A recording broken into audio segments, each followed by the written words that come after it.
Hello and welcome to We Are All Hostages. This week we have Yotam Cohen, who is the brother of Nimrod Cohen. And Yotam, so tell us more about your story, who you are and who your brother is. Um, so first of all, hello. Thank you for having me. My name is Yotam. I'm 23, living in Israel. On the 7th of October, 11 months and 2 days ago, my brother, Nimrod, who served as a soldier and as an IDF soldier, was stationed at the southern part of the Gazan border, was kidnapped. And ever since that day, me, my sister, and my parents have been fighting to bring my brother home. And so how have you guys been fighting at the beginning, basically since October? What were your methods before? Like where were you told to go? Where were you told to make pressure? How was that looking like? So I think the first few months were more formal. We went to many countries, especially in Europe. Me, my father, and my sister. Um, the first delegation we participated were by my father and my sister. They went to Canada and to the Vatican, and later on, me and my father went to England and France. And we spoke to Jewish communities. We spoke to elected officials, basically trying to explain them what happened in Israel on the 7th of October and trying to convey our message that to get the hostages back and to get a deal, we want countries around the world and leaders around the world to pressure Hamas or the negotiators to pressure Hamas for them to accept a deal. This is what was, I think, from the beginning up until, let's say, March, April.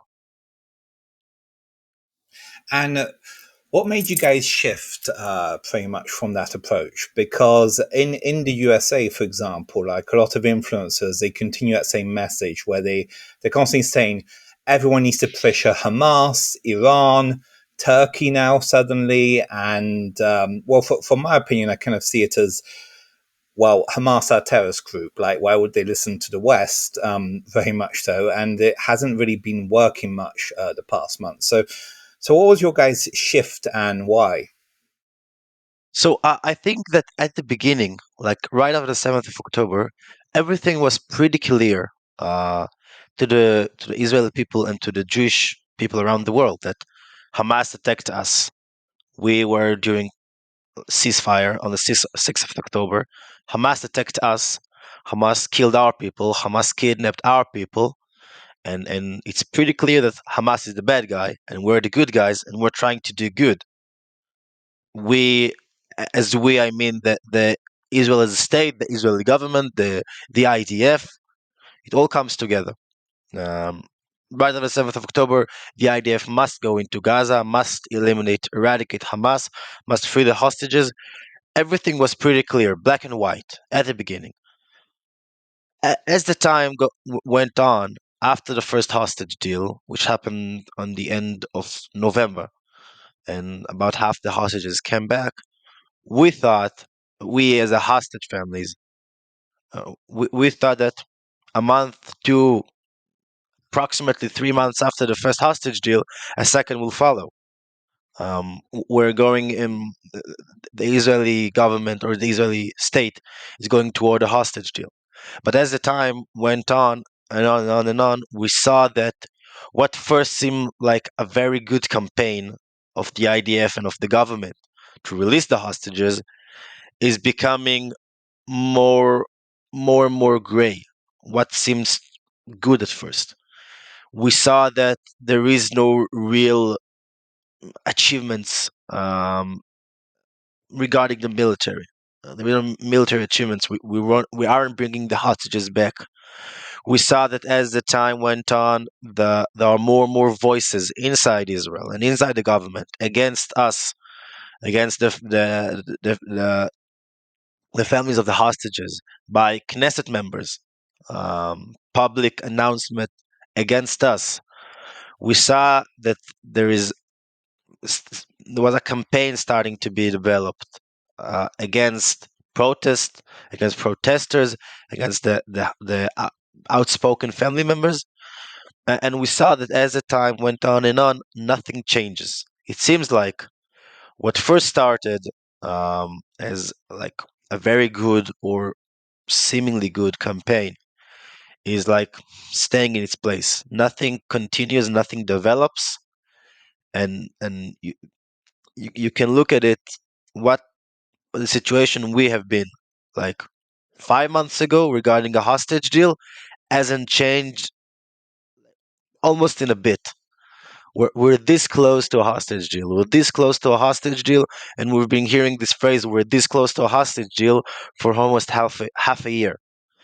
And I think the major turning point for me and for my family was at the end of May, the start of June, when the IDF entered Rafah.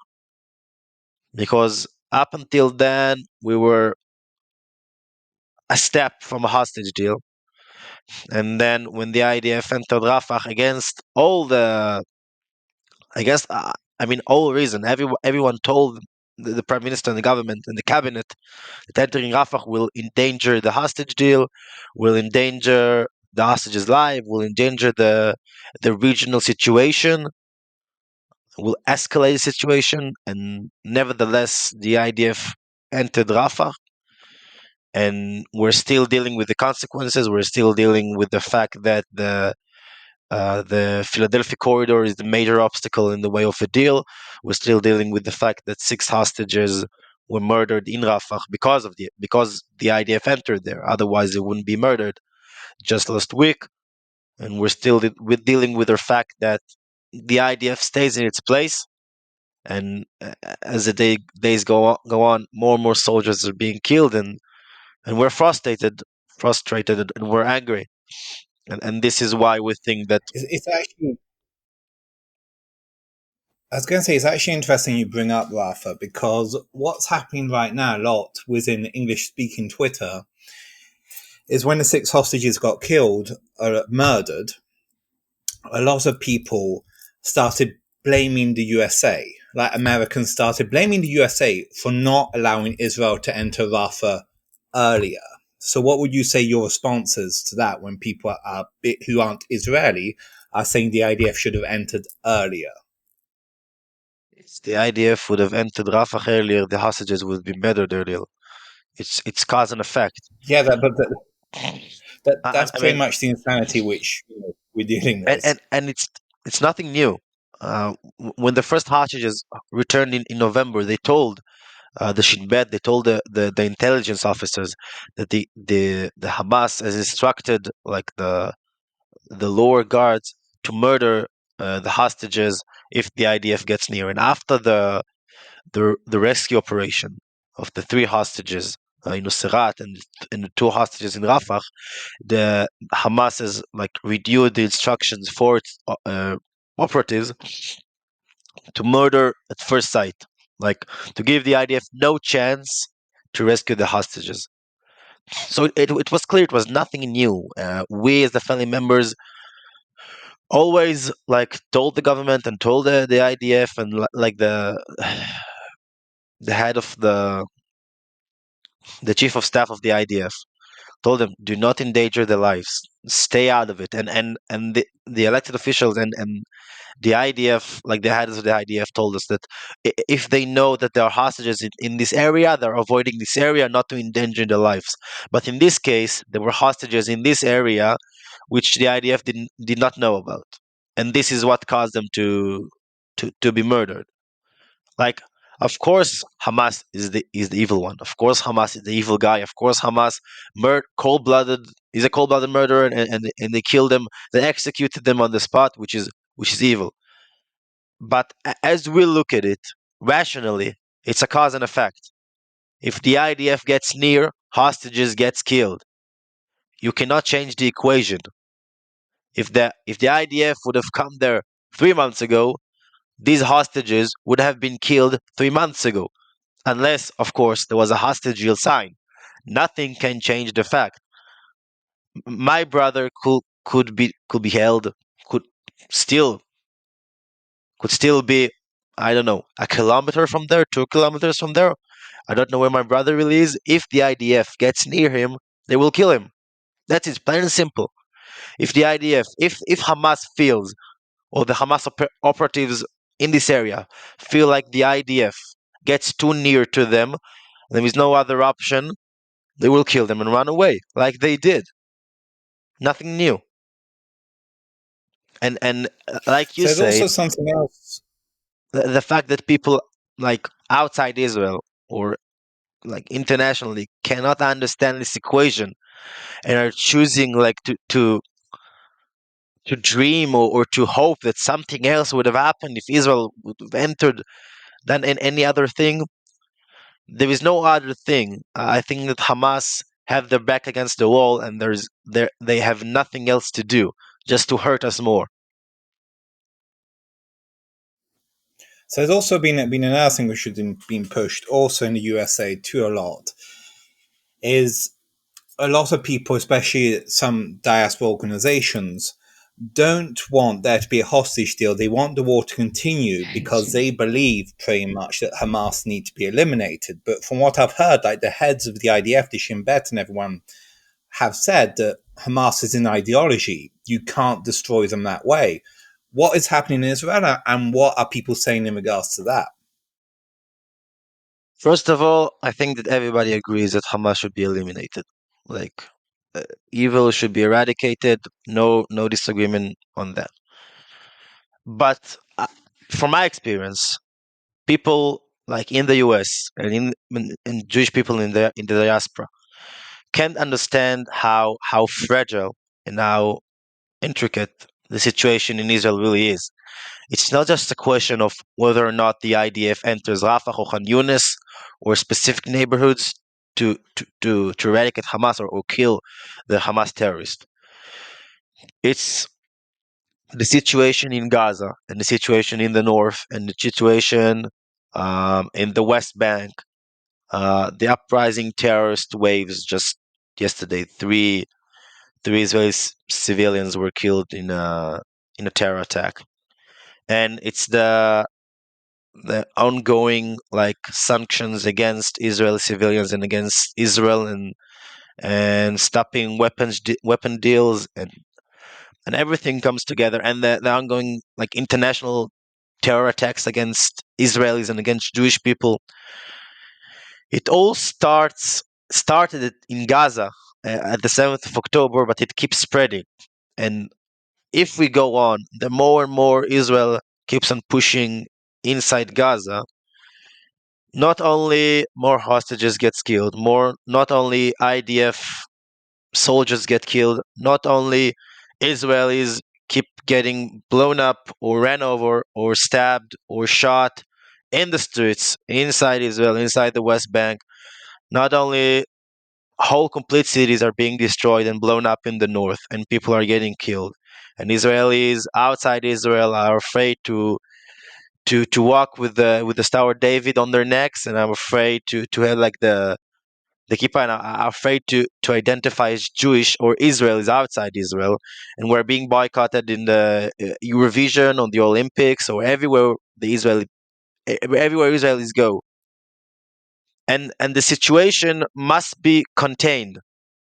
I think, and I think that the most of the Israeli people believe that and this is the heads of the security agencies in Israel also told that Hamas to eradicate Hamas does not mean to kill every single last terrorist operative inside Gaza. It has a wider effect. You need to contain the situation. You need to put international or modernate Arab countries inside Gaza. You need to strangle them, but not just physically. You need to take their funding resources. You need to take their influence inside Gaza. You need to have a certain agency or a different force inside Gaza to replace the vacuum in which Hamas has operated ever since he was elected.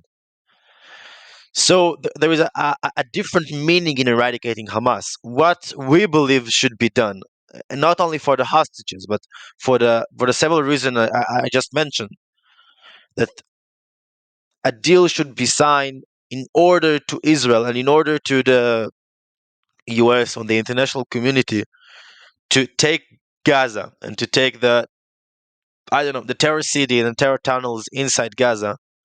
And we all seen the footage and the photos of what Gaza looks like right now, and to rehabilitate, sorry, it, in order for them, the Palestinians, to have normal lives and to have a normal governing agency and governing authority.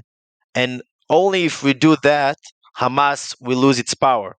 Because if they keep living in this situation, and Hamas will promise them will take revenge of the Jews, will do more jihad and terror attacks, of course he will remain in power, and of course the ideology will remain, because Hamas was elected out of a certain need of the Palestinian people. And if the Israeli government will, I don't know, force Hamas to stay this way, will force the Palestinian to still believe in a certain way, we will keep fighting in Gaza, and we'll keep fighting in the north, and we'll keep fighting in the West Bank, and everything, it's a vicious cycle. Everything will remain the same, and more people are getting killed. That's it.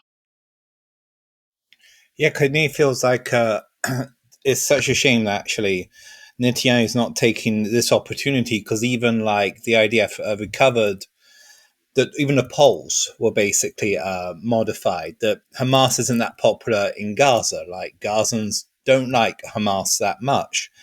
And instead of like, I know that there's a Saudi Arabia opportunity in normalization, all those things pretty much, but it seems like Netanyahu is more interested in keeping his cabinet pretty much and himself in power rather than do that.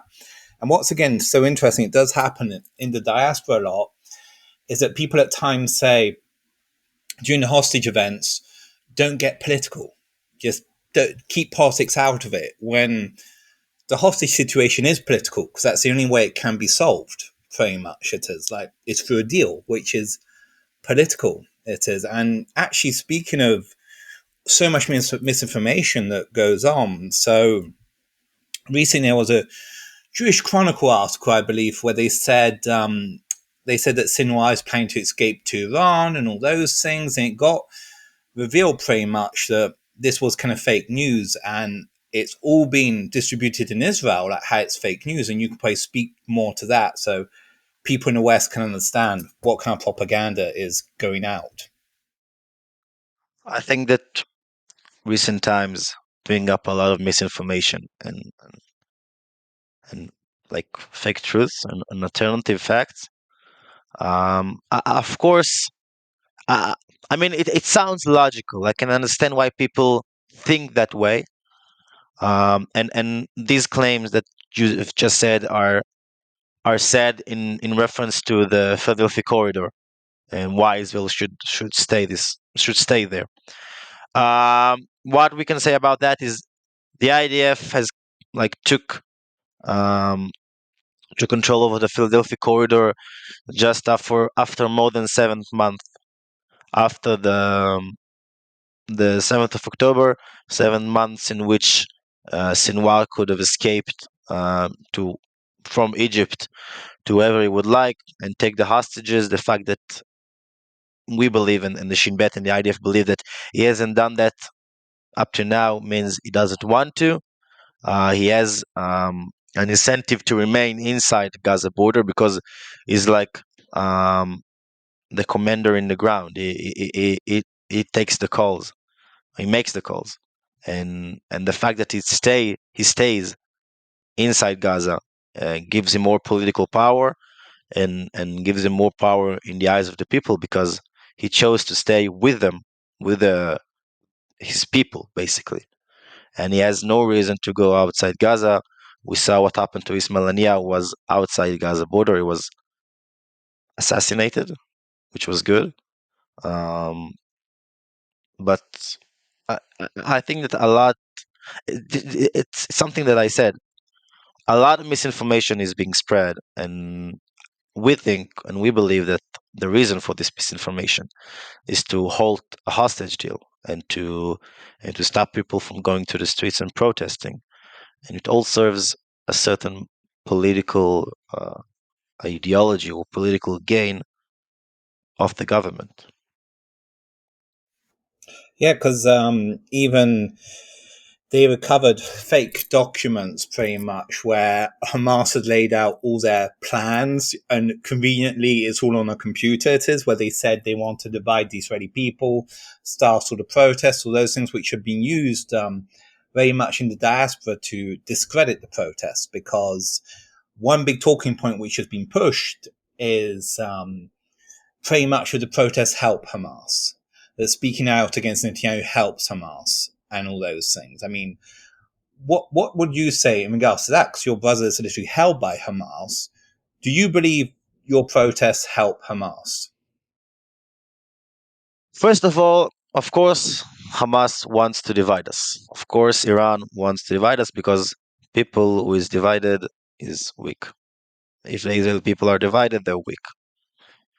But the fact that false or fake documents are being spread, and we have our suspicion who spread these rumors, and the fact that these documents are being spread in these times when we're this close to a hostage deal, or in these times just after, just a week after 6 hostages have been murdered, and the fact that the messages it convey, the documents convey, align almost one to one with the messages the prime minister has said in his recent public announcement, raise suspicion that this is a propaganda or a false propaganda against, again, us as a hostage family members and against the protesters. Someone in the government, someone in Israel, and not Hamas, in Israel, is really afraid by the fact that only 2 days ago 750,000 people, almost a million people, came out to the street to protest for a hostage deal. And I think it all comes together. Someone is using Hamas as an excuse to stop the protesters, or stop the protest. And you ask me, of course I'm afraid when I'm protesting. For several months we've been afraid to criticize the government, to criticize the IDF. We did everything we were told by the officials. But we saw that if we remain quiet, nothing happens. There are two famous Israeli hostages who were kidnapped in 2014 um, on protective age operation. Uh, um, Adar Goldin and Oron Shaul, two IDF soldiers, and their families were told to remain quiet, not to raise the price or the cost. And for more than 10, almost 10 years, they're still waiting for their children. And so there is a big mistrust. Big is an understatement. There is a huge mistrust between the majority of the hostage family members and the government and the prime minister. For it comes to a certain point last week where we're saying the family members we're telling the prime minister, you have blood on your hands. Every cabinet member who is still a cabinet member has blood on his hands because he's responsible for the fact that there is no hostage deal, which results in more hostages being killed.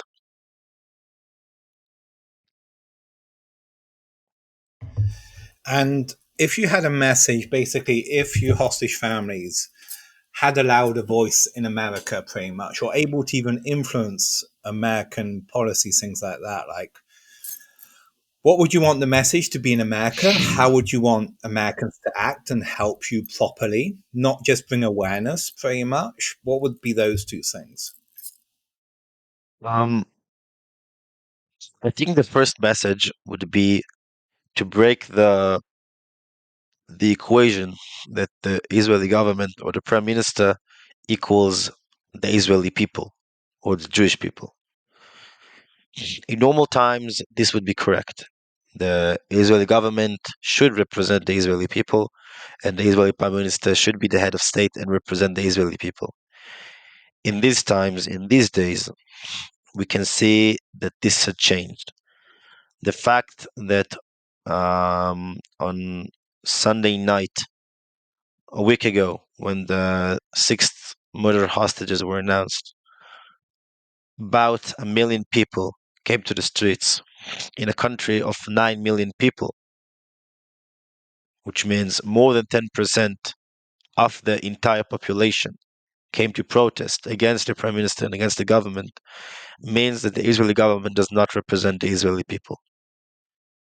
I would say that at certain points, the Israeli interest is, I think, goes against, or the Israeli government's interest goes against the interest of the Israeli people. Not only they do not align, they go against each other. We think and we believe, and I urge people to look for the truth, not only um, to look for more resources and more media channels, and to try to understand what is happening inside Israel, and looking at the Israeli media at multiple channels. At, at some point and at certain points, the Israeli government is working, and the Israeli prime minister is working against his people. Because when they are spreading false propaganda to frighten me, to make me and other Israeli civilians afraid to go to protests, it's a propaganda. And some would say it's a terror, psychological terror. And this is what we have been experiencing for the last month. This is just one example. And I call to everybody who still holds dear the hostages and still see the interest of the hostages and of the Israeli people to understand that to bring the hostages back and to improve the situation in Israel, one must call for a hostage deal.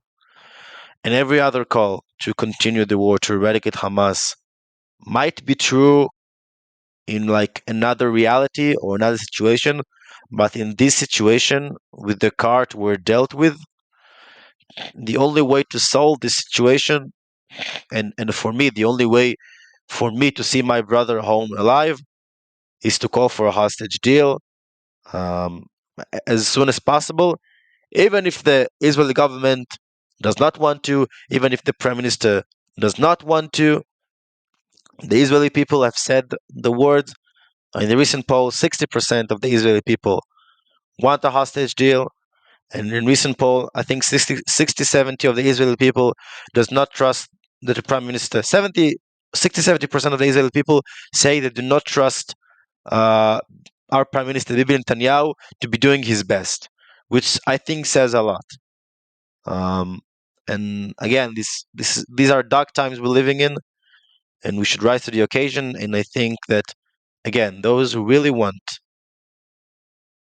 us to be better, who really think of the hostages and think of them before any other political gain or any other political interest, I think that they should stand with us, even if it's hard. That was very powerful and I think very needed for the diaspora and Americans to hear. So I know pretty much a lot of, and with this last question, I will.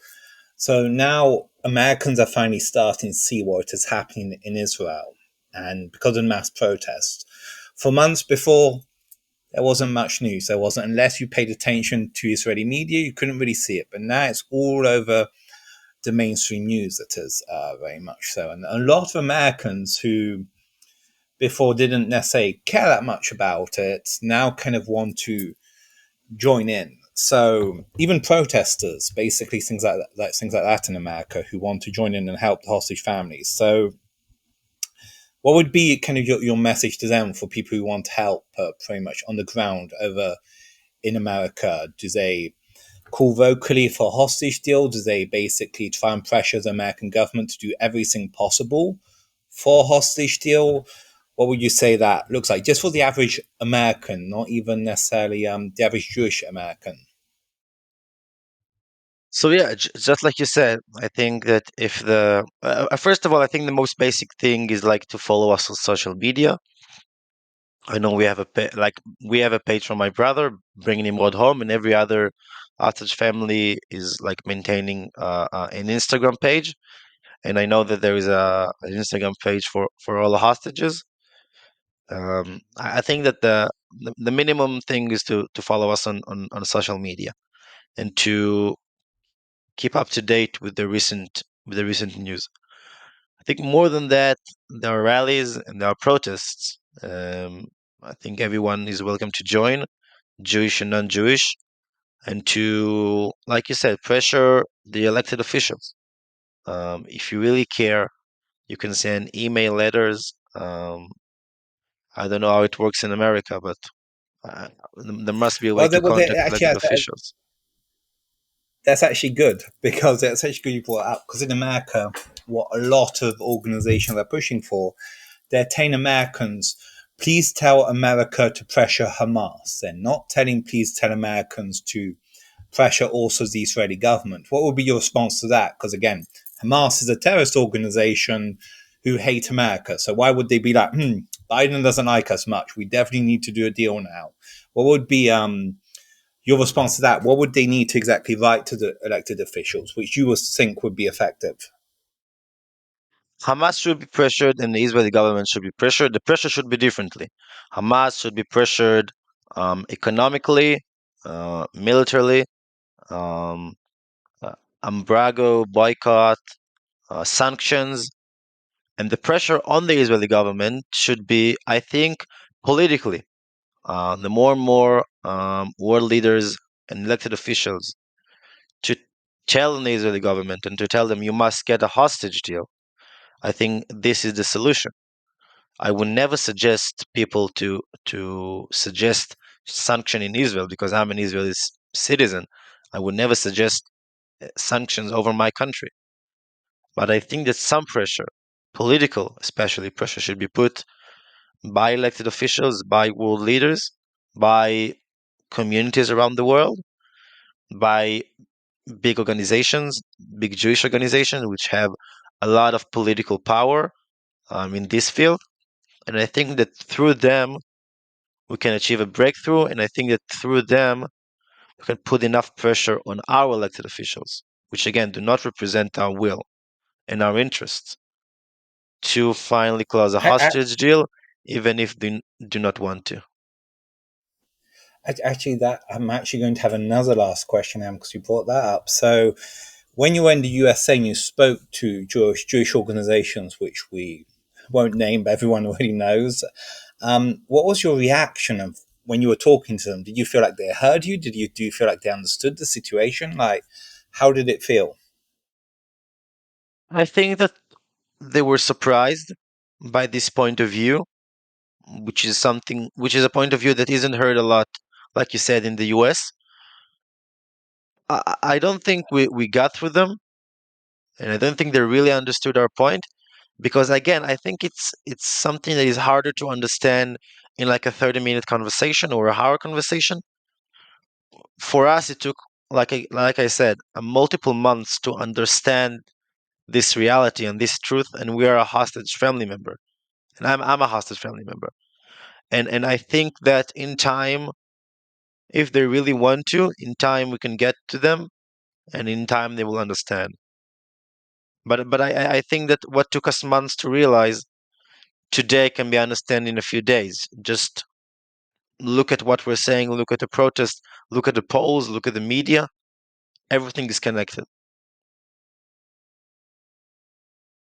Yeah, yeah, no, that all makes sense. Well, thank you, Yotam, for speaking with us, and we look forward to basically speaking again, pretty much, hearing all the updates, everything on the ground. And just so everyone knows, your Tom will be back in the USA soon. He will, and I will let you guys know updates and all that. And thank you for listening, guys. Have a good day.